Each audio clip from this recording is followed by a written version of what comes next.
Welcome to Dodgers Dogs as part of the Dodgers Daily Network. Wow, what a game. We told you on our show this afternoon. Believe we had a good feeling about tonight. You should expect Yoshinobu Yamamoto to go out and do that. And we also told you that Justin Robleski was going to come in and shove in the seventh inning, right, Coach Barikoff? Well, listen, I'm on with two legends, Casey and Austin, man. Like, I'm just honored to be on after a big-time Game 6 win with these two studs. But, no, listen, Dodgers Daily, I tell all my friends, like, if anybody knows baseball, it's the guys on this show, and you guys always come through with the great stuff. I'm pumped to be on with you two guys, so let's do it. Austin, the offense still is not hitting, but as far as through 6 games, at this moment, I don't care until we get to tomorrow. But the Dodgers have to figure out a way just to win one more game. That's all. It doesn't. Everything goes away if you just win one more game.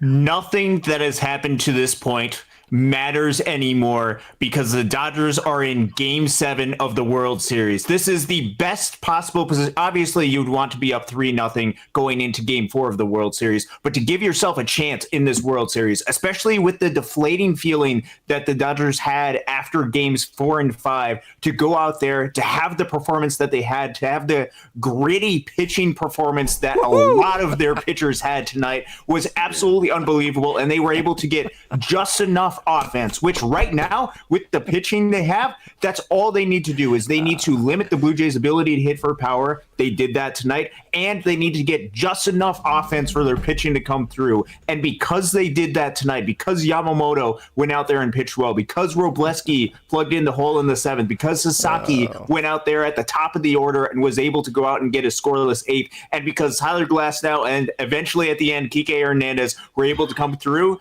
the Dodgers are in Game 7 of the World Series, and anything can happen in Game 7 of the World Series. We're 1 win away. The Dodgers are 1 win away from another World Series championship. Hey, Coach, I just got a message from a Blue Jay fan. And this has been all week, by the way. Blue Jay fans, you're better than this. We've done nothing but brag on your team. We've done nothing but talk about how good your team is. Just shut the hell up. Just stop with the damn messages. It's embarrassing for you guys. Are a great team. You have a great manager. You have great players. You're embarrassing yourself as fans. I just got a message from a Blue Jay fan that the ball wasn't stuck under the fence. Okay? That's after Roki Sasaki just got straight up screwed in the 8th inning with 2 strikes, 1 that would have struck out Vlad Guerrero. I get that message from a Blue Jay fan. Hey, how about shut the hell up with that crap, right, Coach? Well, first off, Austin said it best. And it's something I've been thinking. As much as we want to talk about the Dodgers and the lack of this and the lack of that, they're in a Game 7 and nothing now else matters. It's 9 innings. It's 27 outs. And I would rather be a Dodger fan than a Blue Jay fan at this point in a 7th game. And I'm just telling you right now, Toronto is a phenomenal team. Phenomenal team. They're awesome, Coach. Yes. So support your team and quit messaging me about stupid crap is what I'm saying. But I'll stop on that. I again was talking to the Portland baseball guys who, again, I told you, it's an incredibly good baseball program in the WCC. And we were high-fiving each other because, like, they were saying, like, if this thing goes 7, this is such a remarkable series. Like, we were having fun with it. But, Austin, you're right. Casey, you're right. We're in a one-game deal now. One-game deal. It doesn't matter that the Dodgers haven't hit. I like the opportunity. I would rather be with my Dodgers, our Dodgers, the experience. Glasnow only threw, 5 pitches, so he's going to be able to go tomorrow. And first off, I got to do a couple things. Ron, San Diego Dave, Kip, my brother Jeff, Izzy. I'm probably missing a couple other guys, but all these people are wanting to – they love our show, and I wanted to make sure that they know that we're out there talking to them. But, guys, as magical as it is, I'm pumped. I don't know if I've ever experienced – have we as Dodger fans a Game 7 There World hasn't Series? been one since 2019 in the World Series. Yeah. First off, before we continue with this, I think what you had mentioned is kind of important. First off, all credit to the Toronto Blue Jays because they are an absolutely incredible team. But that play by Justin Dean, first off, let's take a second and take a little bit of a step back because Justin Dean putting his hands up, That was remarkable instincts by He a did it guy instantly, yes. by a guy who has not spent much time at the major league level. You knew the ball was going to find him too. A guy that was absolutely. a Division II walk-on. He's been in Oklahoma City all year. You knew the first damn ball was going to find his ass. Yes, You knew that was going to happen. And the reason why this is so remarkable is because this is a guy who's spent a lot of time down at the minor leagues, and that completely changed the inning because instead of a runner scoring and there being a runner on second down by one, in which the situation is likely you bunt the guy over to third and you hope for some sort of fly ball to the outfield, which they did get from the guy who would have been up to the plate at that moment. Instead, it's runners on second and third. Glasnow was able to find a way to be able to get it pop out, and then they got the double play immediately after that. That completely changed the entire outcome, all because of the baseball knowledge and instincts by a guy who had spent a couple weeks on the Dodgers at most and has spent most of his time grinding throughout his minor league career at Oklahoma City, at a lot of different other cities. Huge credit for Justin Dean in that moment, being able to recognize the situation and putting his hands up immediately. That was absolutely the correct thing to be able to do, and that's one of the reasons why the Dodgers were able to go out and win this game. Okay, Coach. So we've got first guests on the phone. We've got the text. Both of you are on the same text line. Okay, I point blank said Yamamoto needed to go one more inning longer, and my reasoning wasn't that I didn't think that Robo or Sasaki would do their job. My reasoning was I didn't want either one of them to have to go more than one inning. So if you send Yamamoto back out there for another inning, I know it's the top of the line. No, actually, it would have been the bottom of the lineup at that point. I really think Dave did a tremendous job. He trusted his gut and going with Robo. We told you that Robo's competitive. Last show, we said, why not Robo? He's the Tanner Scott that you wanted out of Tanner Scott. Go to him.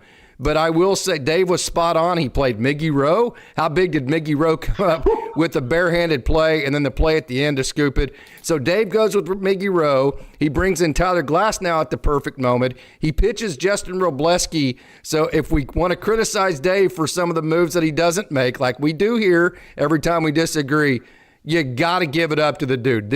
What he did tonight is a big reason why the Dodgers have won so many postseason games. Great job, Dave Roberts. Although I thought he should have thrown Yamamoto one more inning. Yeah, I'm not a baseball expert. I'll let you two guys handle that. But I just felt like I said it in one of my brother's group chats. I'm like, at least let him get one more at batter, like one more batter, and see where he looks. Because I go back a few years, he threw 138 pitches in a Game 6 to put somebody at Game 7, so he's capable of doing it. Yes. I would have liked to have seen one or two more at-bats for him to throw to two more at-batters. Like, that was just me. But, listen, I'm the biggest Dave Roberts fan. I don't think I've said a negative thing about the man in my life. But tonight, he was spot on with everything he was doing. My concern is, Roki, can he go tomorrow? Is he going to be able to go? Yes, he can go tomorrow. Oh, everybody can go tomorrow. Yeah. Everybody. Well, Roki could throw 7 innings tomorrow if you needed him to. Trust me on that deal.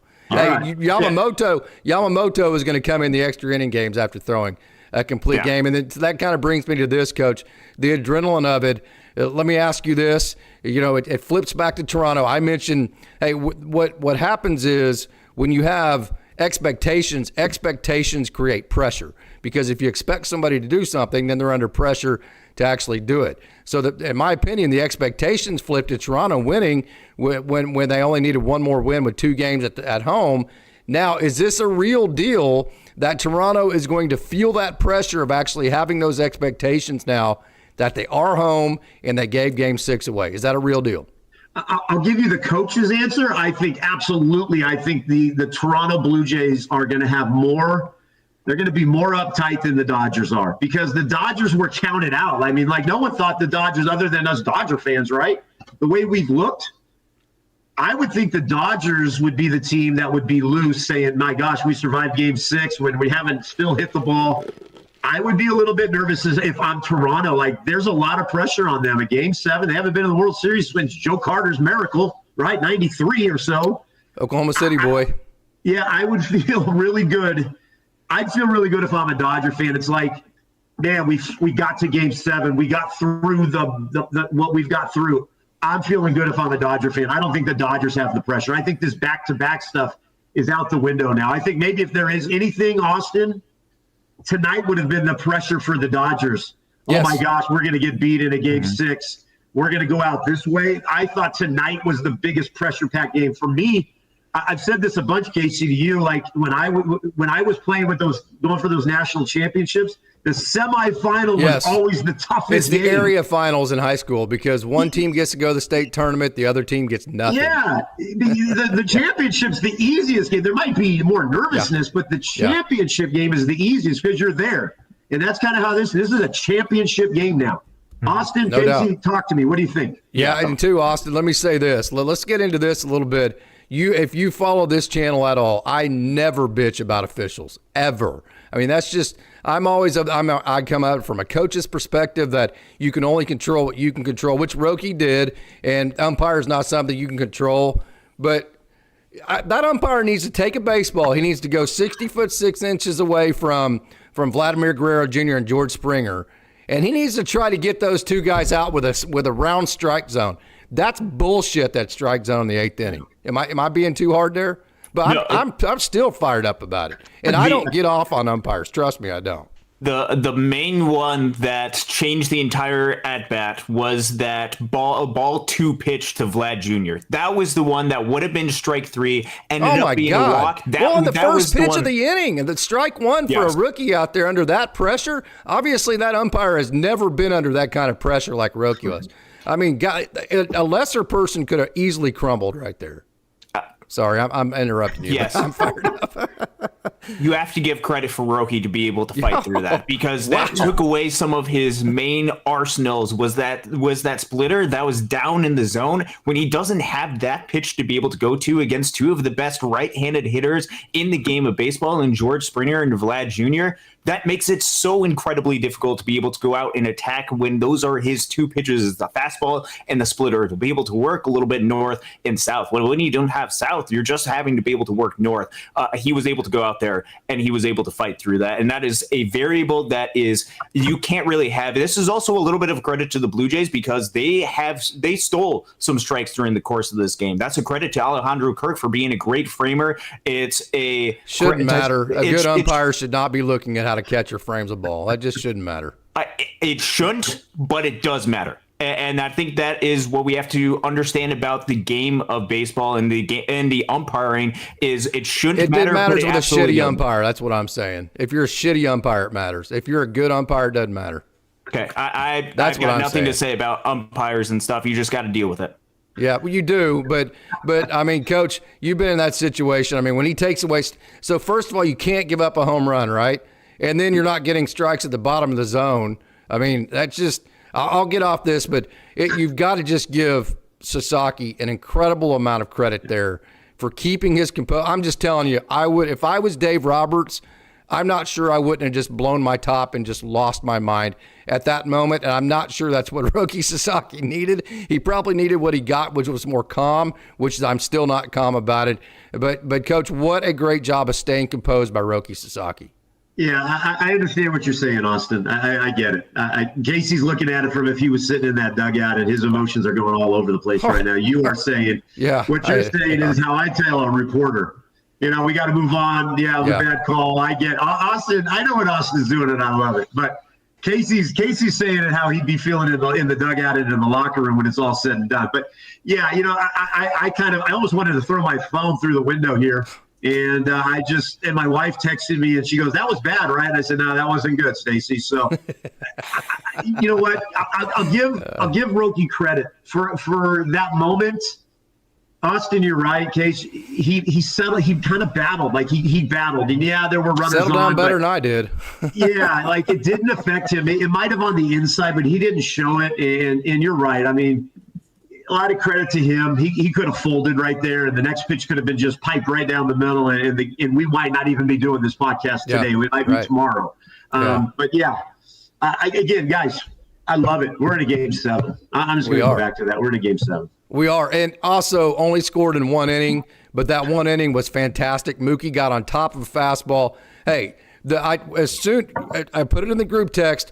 As soon as Tommy Edman hit that pitch, The swing was flat. It was a flat level, call it whatever terminology you want. It was not an upward inclined swing. So the Blue Jays are doing their best not to give up home runs.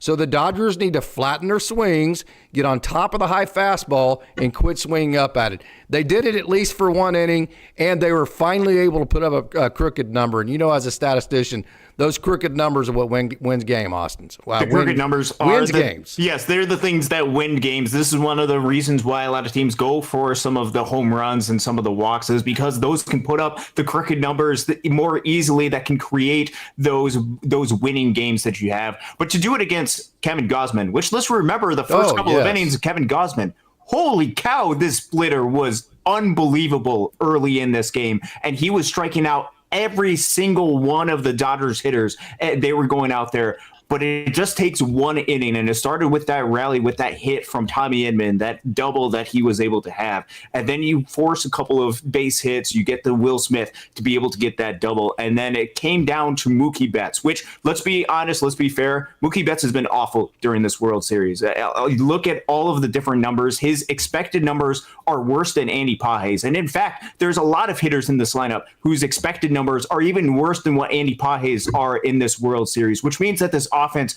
is just not clicking. But it just takes one hit at the right moment. And for Mookie Betts to be able to make an adjustment that he has not been able to make an adjustment for this entire World Series, just for that one moment to put up that one crooked number, to put up a 3 spot, gave the Dodgers just enough wiggle room to be able to go out there and win this game. Coach, there's free throws and then there's free throws, right? Like there's free throws in the first half where maybe you're down 5 and nobody will even remember the free throw the next day. Then there's free throws at the end of the game. Some guys shoot better at the end of the game. Mookie definitely is that guy. But, you call a timeout, and I've had this with a hitter. I've called him over before and said, hey, man, I'm not going to give you any mechanical advice. I'm not going to tell you how to swing. I'm not going to tell you anything from all I'm going to tell you is you're one competitive son of a bitch. So all I ask you of right now is go be competitive at the plate. Out-compete the guy in front of you. And if you go and you have that competitive mind frame, you're going to win this battle right now. That's what I would have told Mookie going up to the plate at that time. Yep. So what I'm saying is he just kind of went into, screw it. I'm just going to get competitive with this guy, and I'm going to figure something out. That's the way I took Mookie's at bat there. Yeah, and my buddy Ron just said, and we stopped chasing splitters, and I agree with that. But yeah, Mookie, I love Mookie's comment after Game 5, and he just said, I've been terrible. I've been awful. I love the honesty from a guy that's probably going to be in the Hall of Fame. And as much as we look at these guys as they're professionals and they're Hall of Famers, Mookie probably hasn't been sleeping well. He's probably been really anxious about stuff. And for him to come up in that moment and get a hit like that, to me, that was like, I was so pumped for him.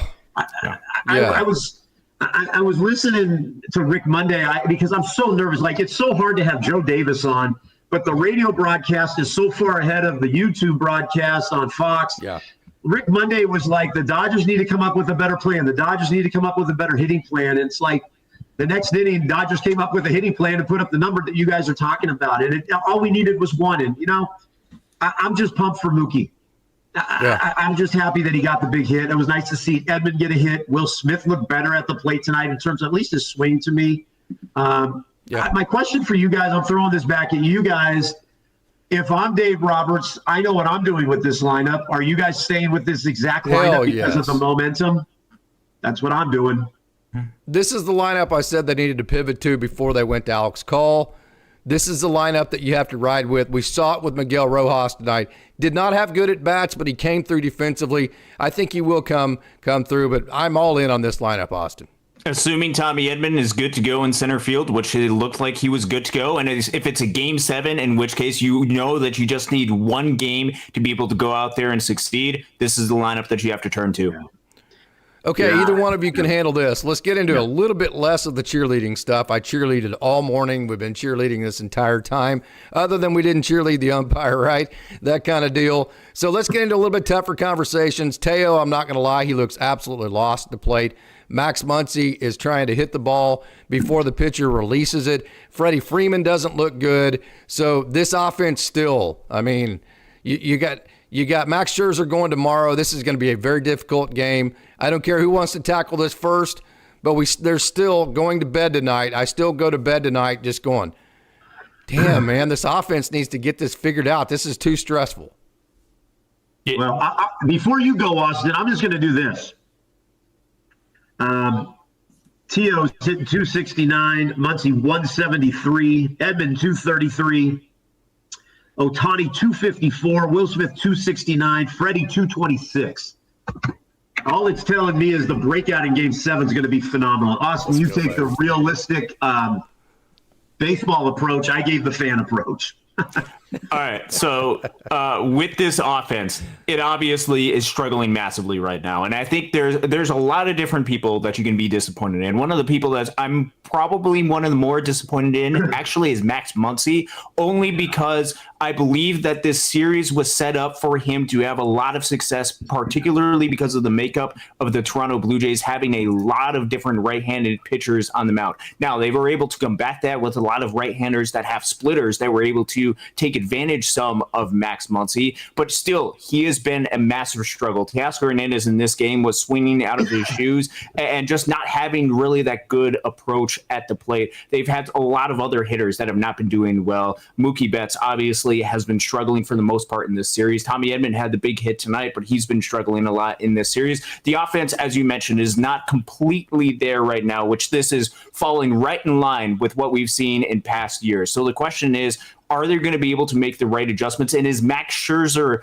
the right matchup for the Dodgers to be able to go up against? The Blue Jays tonight, and this is one of the great things about this game, is the Blue Jays just threw their ace on the mound, Kevin Gausman. They were able to fight through Kevin Gausman, and now it's up to the Hall of Fame, their future Hall of Famer, Max Scherzer, to be able to go and stop this Dodgers offense, which the Dodgers just a few days ago were able to see Max Scherzer, and they've had a lot of time to be able to scout and be able to determine whether or not they're going to be able to, or what exactly they need to do to be able to do that, to go out and hit against him. So I have some confidence. Obviously, it is incredibly worrisome right now, but the pitching matchup, at least against the Blue Jays, would be what you would hope for as best as you possibly can going into this matchup. Okay, Coach, let me get into the Ohtani, why he has to start or be the closer, but start's the cleaner way to go. So if you start a pitcher, that pitcher can be the pitcher and the designated hitter both.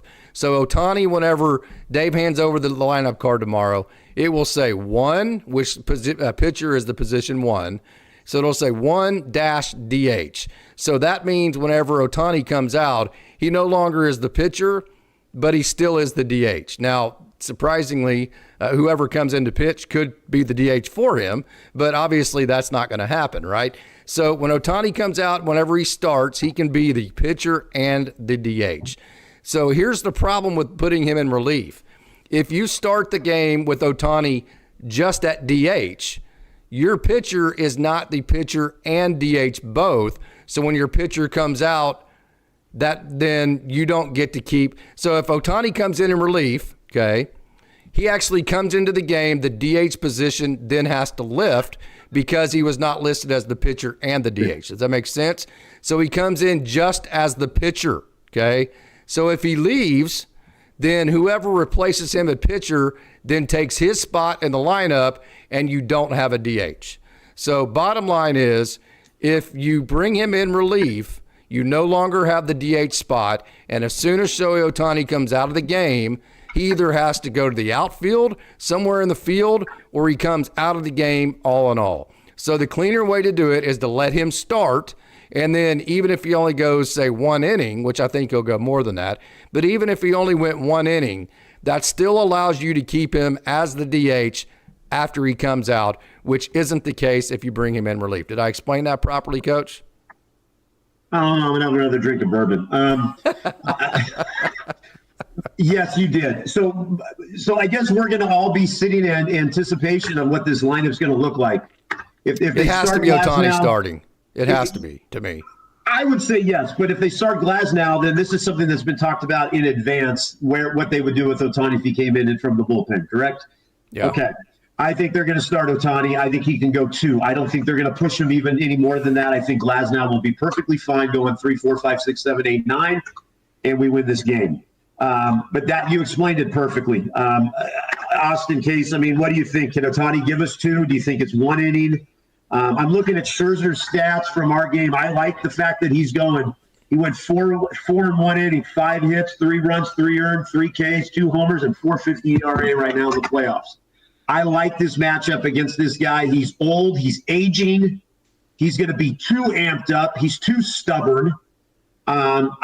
This is the one guy that I do like to see against this, but that's just Coach Barikoff. You guys might tell me differently. Austin, your thoughts on what Coach Barikoff just said and Ohtani? Yeah, I think Ohtani is very clearly, or at least the most cleanly, the choice to be able to start the game tomorrow. And I don't necessarily know the restraints that they're going to have on him, because with a Game 7, it's all hands on deck. It's making a path forward as far as what you think the best path, what the best options and best arms that you're going to have. And there's going to be a lot of game planning as far as different matchups go. With Ohtani, it's a question mark of, is he going to be able to go through the top part of the lineup more than once? If the answer is they want to provide different matchups to the top part of the lineup, particularly with George Springer and Vlad Jr., those are the two guys that you are most intensely game planning around and trying to make sure that they don't come at you. And if they want Shohei Ohtani to go out there and face those guys twice, then you're going to see him go out there and face 12 to 15 plus hitters, depending on how good he's actually pitching. And then they can throw in a Tyler Glasnow, who, as you mentioned, only threw 3 pitches tonight. They're also going to, because it's a Game 7, potentially have somebody like Blake Snell, who pitched only a couple of days ago and pitched a whole lot of different pitches in a very limited capacity. He could potentially be available in this game because it is a Game 7. Roki Sasaki is also going to be available. So it comes down to the Dodgers as far as a matchup perspective. When it comes to Vlad Jr., when it comes to George Springer, what do you want those guys to be able to go out and see? Do you want them to see some of these guys multiple times, in which case there could be an advantage to the hitter if they see multiple guys going through? Or do you just go out there and say, Shohei Ohtani, you're starting this game, and we're going to see how good you are actually doing and how good you're actually feeling, and go with it more on a feel type aspect? And I'm sure that's a lot of things that the Dodgers are wrestling with, but it certainly is going to be all hands on deck. And I think a lot of the limitations that they have for many of these guys aren't going to be quite there, because it is a Game 7, and you're going to do everything that you can, because if you win this game tomorrow, you win the World Series. You do, Coach. So you have the analytics guy that you just heard from there. So we saw Dave. Dave squarely said, I'm not going with Robo because of matchups. I threw my damn notebook in the trash can. I'm just going with what I see, and this is one competitive son of a bitch. That's why he chose Robo tonight, right? So the analytics were out the window. That's why Justin Robleski got to throw, because he trusted his competitive element. He went with the person and not the notebook, not the analytics, right? So I say that to say tomorrow, Shohei Ohtani is the greatest player in the world. If you're a coach, do you predetermine, hey, we're only going to let him face the lineup once? We're only going to let this guy face him and let him face these guys once or maybe even twice? Or you just say, you know what, he's the greatest player in the world. I'm not even bringing my notebook out in the dugout. I'm just going to leave it in the clubhouse, and I'm just going to let him go as long as my eyes tell me to leave him in. I'm going to give you a couple answers on that. I think one, on the flight over to Toronto, Dave was already thinking about what could happen in this game and what the situation can be. I don't think there was any hesitation with Glasnow. That's just kind of my gut feeling on that. I think from a coaching perspective, this is not from a baseball perspective. This is just me sitting in Portland, Oregon, thinking about this. I think you throw Ohtani and you see how he looks and how he feels, and you go off of your gut reaction in terms of Ohtani. I think they allowed him to be at one maybe or 2 batters too many in the 6th inning.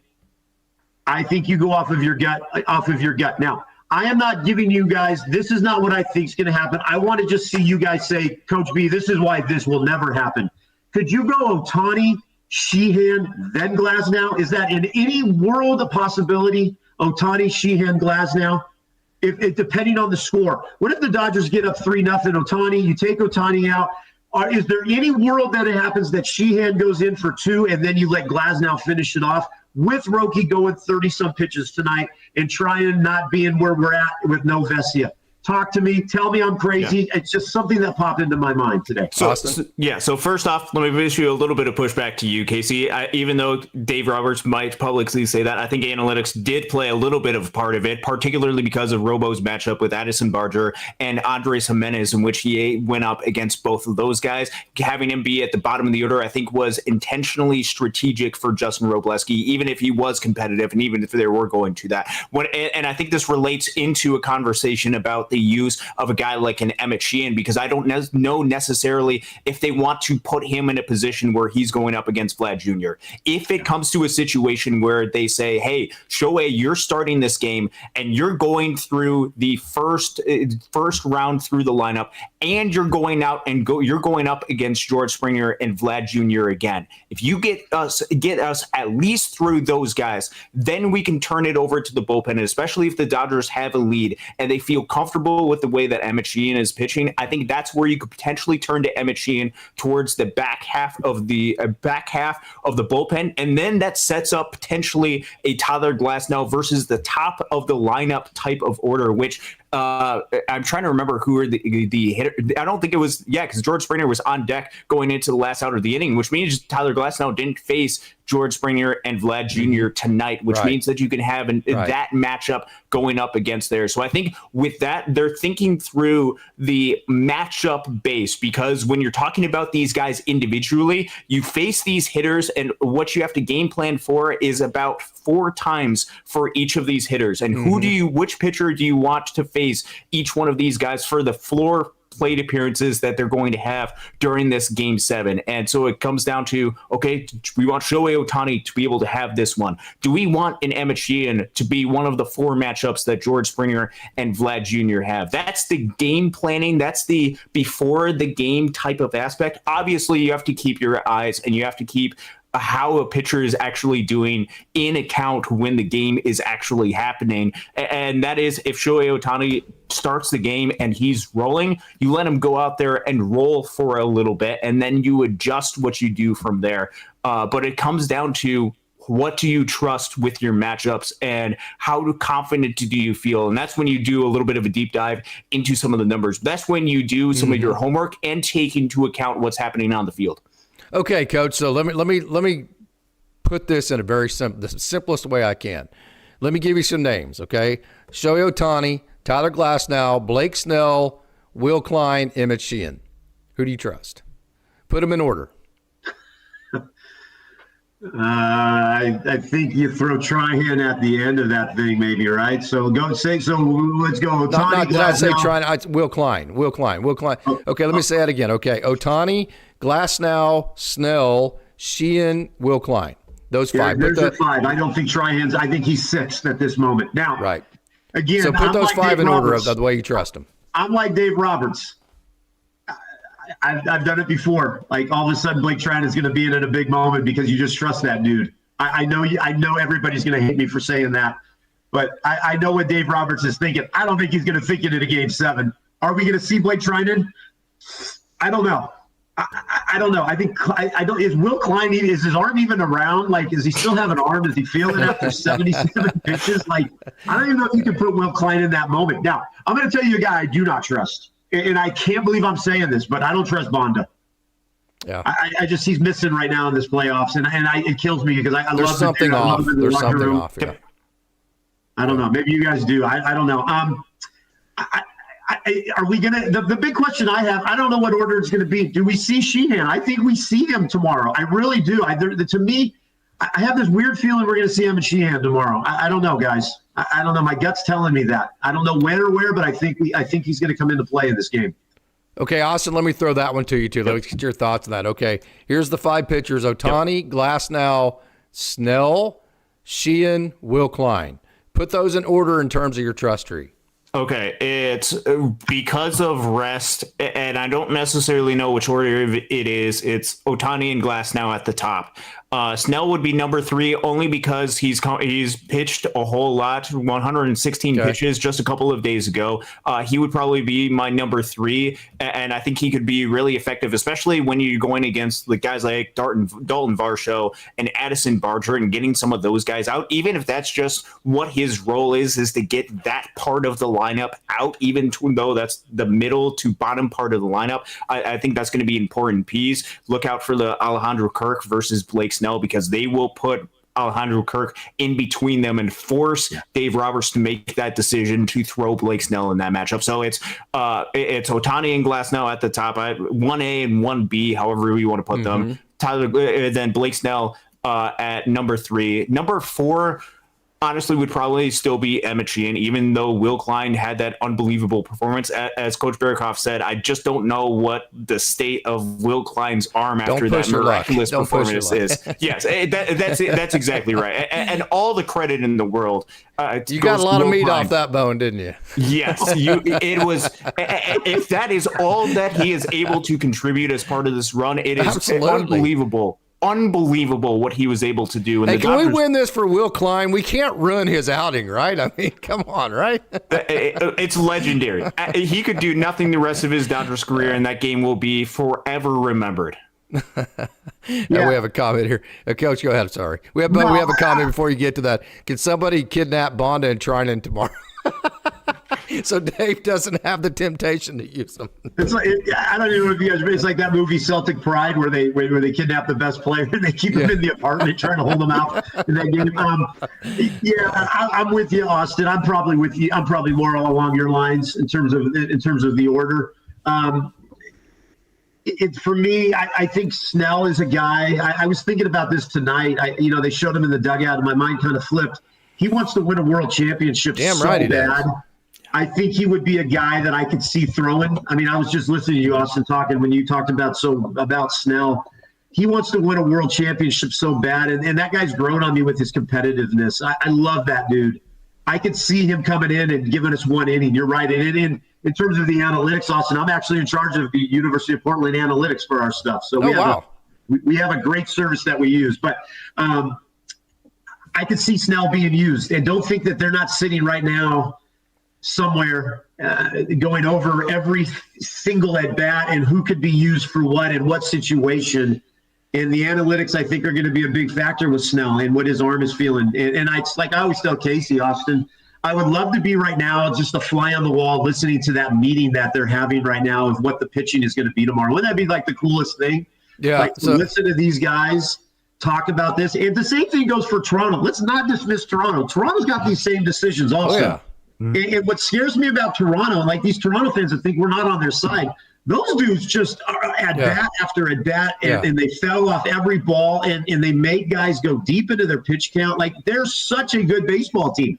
Last team I wanted to face, I wanted to see Seattle so bad. Mm-hmm. Toronto is really good, guys, and they're having these same discussions about, and you know what? The Dodgers aren't hitting. So they're looking at it this way. We've got these advantages against these guys. So it's Game 7 is such a chess match, and wow, it's just so cool to be involved in it. So if I'm in charge of this meeting, I come in, I say, guys, it's as simple as this. Game 7 matchups are great. So a matchup situation is going to win a tie for me. So if I can't make a decision up in terms of trust tree, then I'm going to let analytics and matchups make my decision for me. But I'm going with trust tree first. So what we got to do, boys, is we got to sit down and figure out 1 through 5 or 6 who we rank in order of our trust tree. Ohtani 1, Glasnow 2, Snell 3. You got Sheehan 4, and probably Robleski or Dreyer, somebody like that 5. Klein probably can't go tomorrow. So, boys, here's what I'm doing. I'm making this as simple as I can make this. We're going to go with the number 1 guy in the trust tree first. We're going to go with him as long as with my eyes that I see that he's pitching well. Then we're going to go with number 2. Then we're going to go with number 3. And I'm going to make a decision based on what I'm seeing in terms of how they are pitching at that time. So I'm going with the trust tree part of it.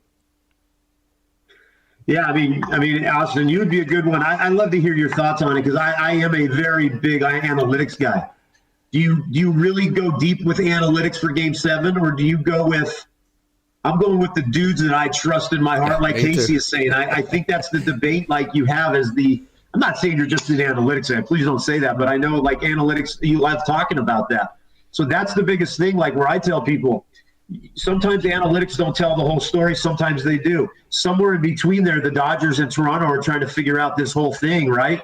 And, it's a chess match. I think we have the advantage, though.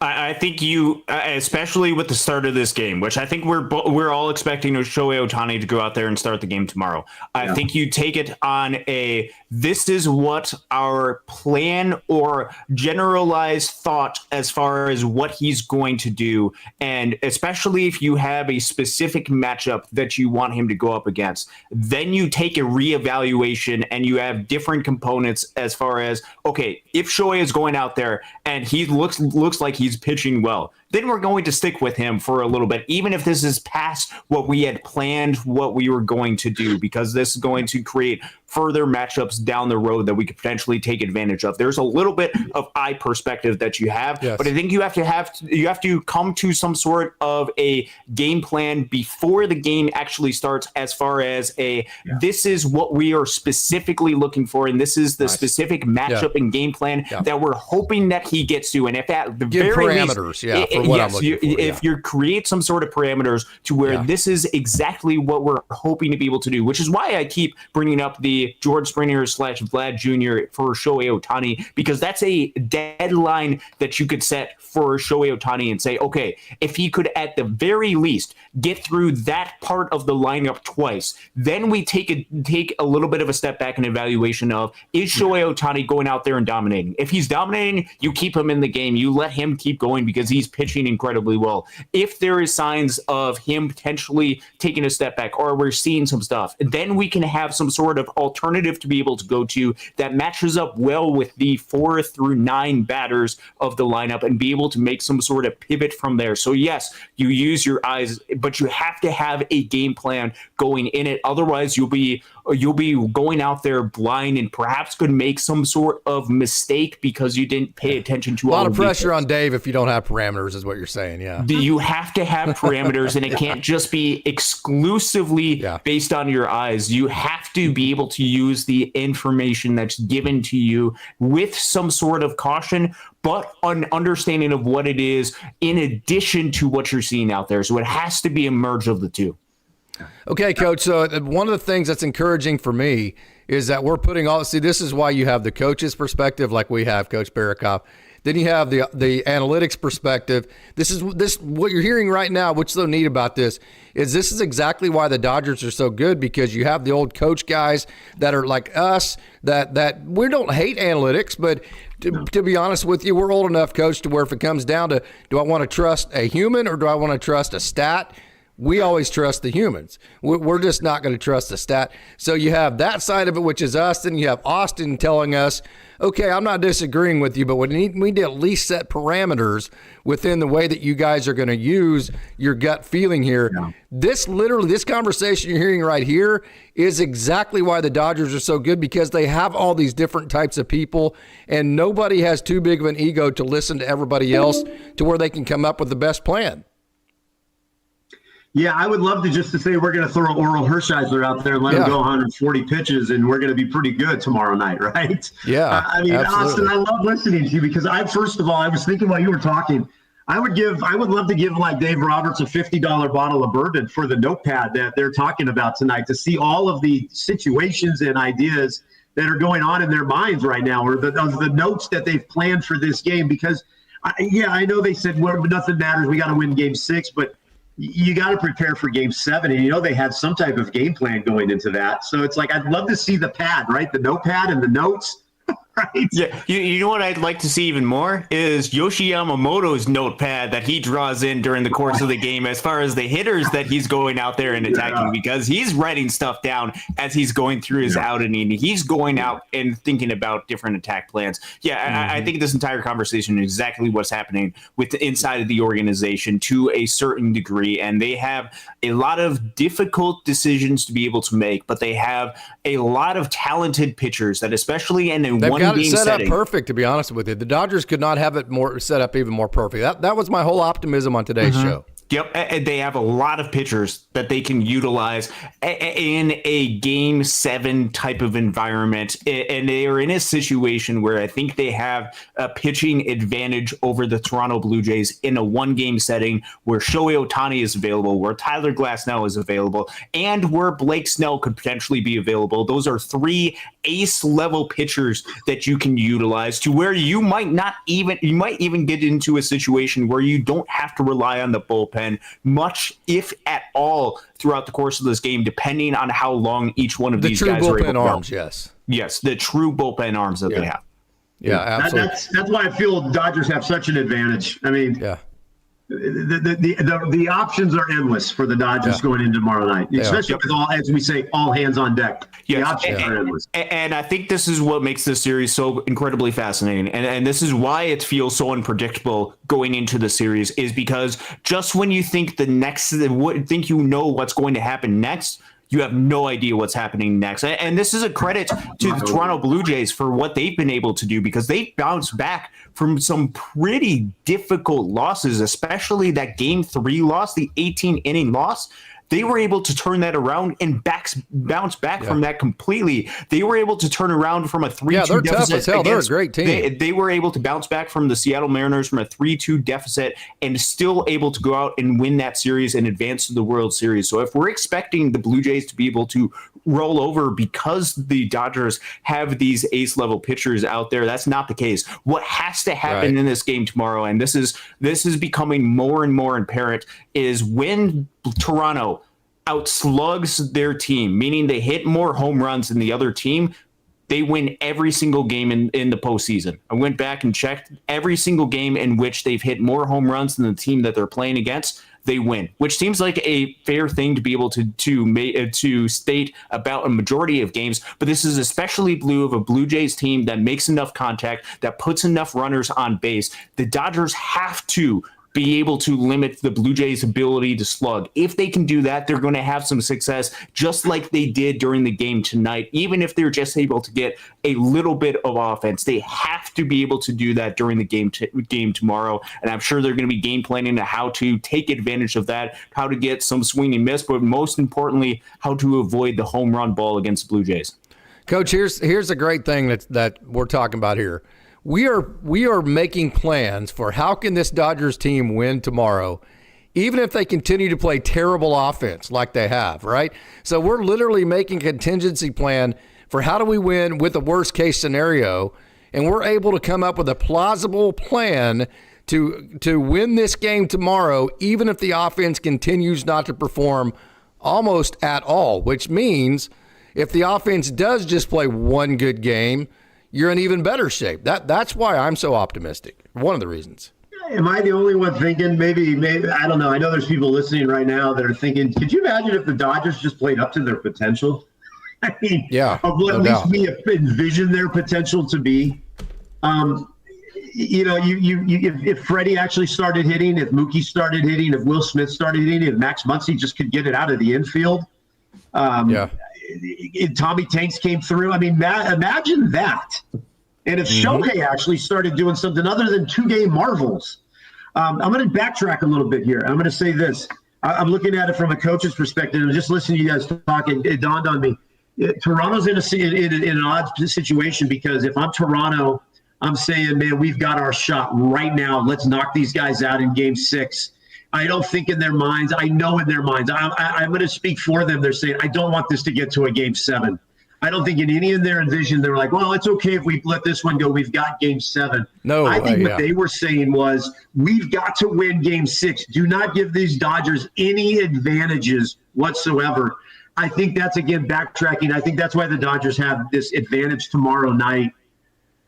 Big time. You hope, as a fan of the Dodgers, that specifically the way that game ended, when you start off the inning and you get runners on second and third, down by 2, with a chance to win the World Series with one swing of the bat, and then you go ahead and you get that pop-up on the infield, better than a strikeout on the infield that Tyler Glasnow was able to generate, and then Kike Hernandez double play on that line drive to left field that would look like at least solid batted ball contact. to have that way the game ended had to be demoralizing for the Blue Jays. And it's up to the Blue Jays, who have turned the page before, and be able to move on and find a way to be able to compete, find a way to be able to win. They're going to have to turn that page. And for a inexperienced club to continue to be able to do that when you had a chance, not just to win the series, but to win the World Series, that's going to be a difficult ask for the Blue Jays going into the game tomorrow. Coach, more sneaky greatness from Dave tonight. How about Will Smith in the 2-hole? That came up huge. I mean, yeah, he rolled the dice. I don't know if it's rolling the dice, but whatever it happened, it worked. I mean, that was if you read social media, people just were bashing him on this was a desperation move. I don't know if it was a desperation move. I think it was just a move. I don't know. I didn't think there was desperation. What did he have to lose? Move. Everything was crappy anyways. I have nothing to lose. I might as well try something, right? I mean, like, Mookie's a Hall of Famer. You're putting a Hall of Famer in the cleanup spot? Okay, that's a real desperate. That's not desperation to me. I mean, again, I always and I've said it so many times, I like what Oral Hershiser says. I still trust the back of their baseball card. Tomorrow night, I trust the back, what Oral says, I trust the back of the baseball card of our Dodgers in our lineup.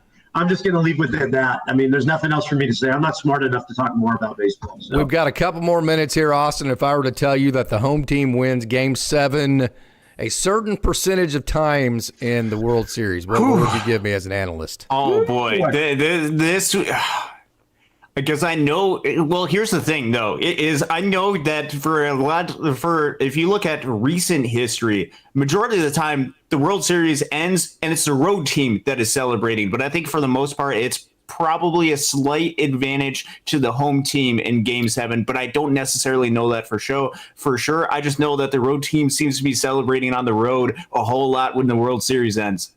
Yeah, 50-50. Okay, yeah. I was going to guess probably 55. It's baseball's way more about the matchups than it is where you're playing. I mean, we know that if you have the better pitcher, if you have the better, it's all about the better matchups. When the Game 7, are the Diamondbacks the last team to win, or am I losing my mind? I couldn't tell you. We had it in the chat. I was looking for that comment.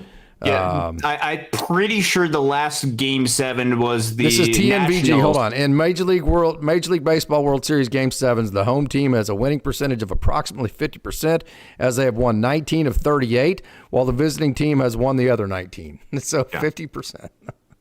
I couldn't tell you the teams though. Yeah, I think the last one was 2019 Houston versus Washington, and I think the Nationals won that game on the road. Obviously, I think that's the last Game 7 that we've seen in the World Series. Okay, guys, because I'm a cheap ass, we do not have the pro version of Google Meets, right? So when we have a three-way call, we have a certain amount of time. Plus, I think Coach Barakoff's ready to get back to his bourbon. Austin's about to fall asleep because it's Eastern time, and I'm wanting to go see my beautiful bride. So let's go with final comments. Coach Barakoff, you first. I'll give the Coach Barakoff, coach speak. I'm fired up that we're in a Game 7. I honestly tonight was not nervous. I wasn't nervous about tonight. My stomach is turning. I changed my entire routine for tonight's game. I can't duplicate it because I don't have the type of food to duplicate it. But listen, Dodgers got what they wanted. They're Game 7 on the road. We've got Glasnow going. The dude's a Southern California guy. Ohtani's going to get it done. Glasnow's going to get it done. Guys, we're winning Game 7. We're all going to be back on here again tomorrow night.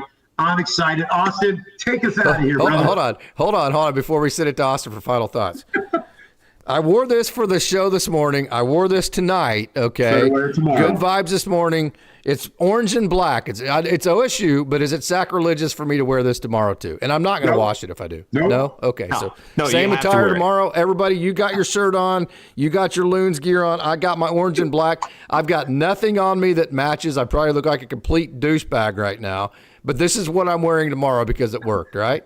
Yeah. No, you have to wear that tomorrow. And I wear Loon stuff every single day, so I'm going to be wearing the exact same Loon stuff. Screw your stats, superstitions where it's at, Austin. Yeah. I very much is a stats guy, but I have a lot of superstitions. Look, we're going to be back here tomorrow, win or lose. The World Series Game 7 is happening. No, I'm not doing a post game if we lose. Well, then, yeah. You know how to go on by yourself, Austin. We're going to be back here at some point, depending on no matter what happens tomorrow. That's awesome. Game 7 tomorrow. Dodgers I'm sorry. versus the Blue Jays. Finish your final thoughts, and I'll shut up. My bad. We're running out of time with what we have on this chat. Game 7 tomorrow, Dodgers versus Blue Jays. This is what it's all about. Dodgers have a chance to win another World Series championship through all of the struggles in this World Series, through all of the struggle that we've watched this team go through in the regular season. It comes down to just one game. And it is going to be fun. It is going to be exciting, and history is going to be made tomorrow. Couldn't be more excited about it. Hey guys, what I'm going to do is I'm going to let you off here. You guys can go to bed, and what I'm going to do is I'm going to cut over. I think Bruce wants to come in and talk, so I'm going to cut over Bruce. As soon as you see me cut over the single screen, I'm going to put I'm going to make a new meeting, and then what I'm going to do is I'm going to put that link in the chat, and then we'll have Bruce log in and finish with that. Thanks, guys. See ya. All right, man. All right, so let me do this. Let me make a new meeting. Give me just a second here, Bruce, and we will make a new meeting, and we will get you in, and we will talk to you on the chat. Let me make sure that I actually flipped over here. Yeah, I flipped over. Okay, let me make a new meeting. Let me get that in the chat, and then we will get you on. There is the new meeting. So give me just a second here, and this will be the last thing we do with tonight's show is we will take Bruce, and then whoever wants to come on the show, and we will talk some Dodgers baseball, and then from there, we will get out of here. So there is the link, Bruce. Go ahead and click that. I am waiting for you right now, and whoever else wants to log in. So come on in, Bruce. There's the link. Click that, and let's get after it. It'll be audio only tonight. I'll give you a couple minutes. If you don't want to come on, that's fine too, but there's the link. And I'll wait. Like I said, I'll wait a couple minutes. So a great game tonight. Very tense. Again, the Dodgers, they've been there. They've done that. They don't panic. They're still not playing great offense, but they are pitching very well, and they played good defense tonight. There's Bruce right there, so we're going to bring him in. We're going to talk to Bruce, and then that's the last thing we're going to do unless somebody else wants to come in, and we'll get after it. So, Bruce, good evening. Hey, what's up, Coach? Not much, man. I just wanted to swing this by you, man. Okay, you talked about Sheen and all that, but what do you say, like, everybody's available? Okay, maybe Klein, I think you said, isn't available, but what about everybody? How about you just go, you start Ohtani, you bring in Glass now, you let him go, whatever, 3 or 4, and then what about Roki, or maybe Blake Trinan, or let's just say our hero today, Yoshi Yamamoto, come out for a last inning. What do you think, Coach? So here's how I would do the pitching tomorrow. I would go with Shohei Ohtani. My plan would be Shohei Ohtani and Tyler Glass. Now, best case scenario. If Ohtani gets and doesn't go, say, one time through, I would try to get Ohtani one time through the lineup. And I would hope that's about 2 and whatever innings, maybe 3 innings. If you think you have a matchup, maybe the second time through for a hitter or 2. Hopefully you get 3 innings out of Ohtani, and the plan would be finish the last 6 with Tyler Glass now. That would be plan number 1, perfect case scenario for me. If at any point you felt like, hey, we're going to have to bridge something to have, because I want Tyler Glass not getting the last 3 outs tomorrow. That would be who I want to do that with, because I want him to finish as soon as he comes in. So if Ohtani doesn't go as long as I think we need to have him go to get Tyler Glass now to the finish line, the guy that I bridge that with is Blake Snell. Sasaki, I think between those 3, it would be all matchup dictated. That would be my plan. Okay, sounds good. Thank you, Coach. Appreciate it, Bruce. Casey. Appreciate it, my man. Appreciate it, my man. Yeah, no doubt. I'm going to put the link in there, give you a minute or 2. Matter of fact, I'll give you about probably 30 seconds like we did, Bruce. There's the link if you want to come in audio only, have at it. Otherwise, we're going to get out of here. And we're going to get some rest and wake up tomorrow. I'm going to the farm tomorrow. Going to spend a wonderful day out at the farm, just doing whatever the hell I want to with my beautiful bride of 26 years, my son, and my entire family. So I'm so looking forward to that. Then Oklahoma State plays tomorrow at 3 o'clock, and then the World Series tomorrow night. So I have a big day tomorrow. So get in right now if you want to get in. If not, I think that's going to be the end of tonight's show. And what a great show it's been. I want to thank everybody. Again, you have about 30 more seconds if you want to get in. But I want to thank everybody for the wonderful support. I cannot tell you how much I appreciate the incredible support here on Dodgers Dawgs as part of the Dodgers Daily Network. It is absolutely overwhelming. It is humbling, it is flattering, and I can't thank you enough. You Dodgers dogs are the absolute best. So, no doubt about that. So until next time, which is going to be tomorrow, I was just joking with Austin. We'll have a post game. Tomorrow, man, I'm already nervous. Can't wait. Thank you so much for tuning in. And as always, it's a great day to be a Dodger.